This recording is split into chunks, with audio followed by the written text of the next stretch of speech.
Hey everybody, welcome back to another episode. So today I am going to start on the front bumper of the car. As you can see here, when I was sanding this down, I guess I was a little bit too rough with the DA, because it actually caused all these little bumps and stuff here, which it's not smooth on here. So I kind of want to get that fixed. I want to hit some of these low spots that are in the front of this and get this all perfectly flat. So what I'm going to be doing today is I'm going to be filling this with mud and then sanding it down and trying to make it as perfect as possible. So let's get to it.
Okay, so I literally just spent the last hour and maybe a half sanding this just with 80 grit to get it knocked down. I could have took the orbital sander to it, but I don't want to be back in the situation that I was in, so I just hand sanded it myself. I have to go back over this with 180, then I'm going to hit it with 220 and then 320, but this is kind of where we're at. So with some of those divots and stuff, you can tell that they're being filled, and I'm getting down to I'm getting down to where it's going to be even. It's going to flow smoothly. I do have a little bit more sanding to do up in here.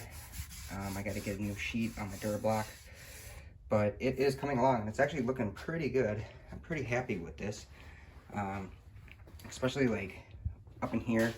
There were definitely those low spots, and then over here as well, and then down here. So I know it's kind of hard to see with the contrast in here, but I think it's coming along pretty well. So yeah, I'm just gonna keep standing, keep at it. Don't know how much I'll record, just because I know it's pretty boring watching somebody sand. I don't know, it's pretty boring. But anyway, this is my progress, this is where we're at, and I'll be back.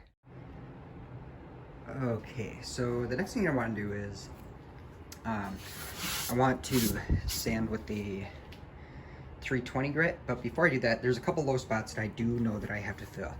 So if I zoom in here, you'll see where this is two different colors. It's lighter and a darker. Well, the darker means that that's a low spot.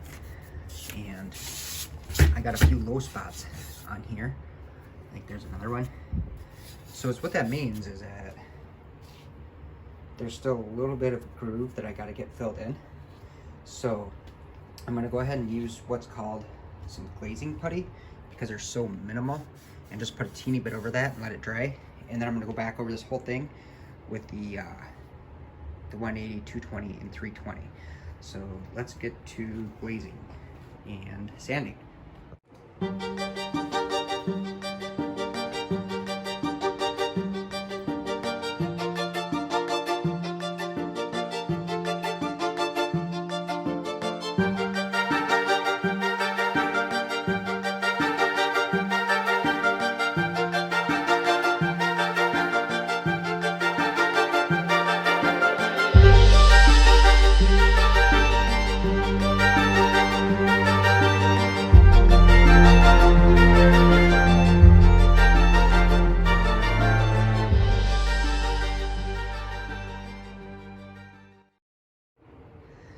Alright, so now that I got the glazing putty on and sanded down a little bit, I'm going to be using this right here, which is a dry guide coat. So this just goes on and it's black. Is what this is going to do. It's just going to help me identify where my high spots are and my low spots are. And then it's also going to tell me if everything's been sanded good or not as well.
Alright, so I just washed this off, and there's a few little things that I got to get filled in here.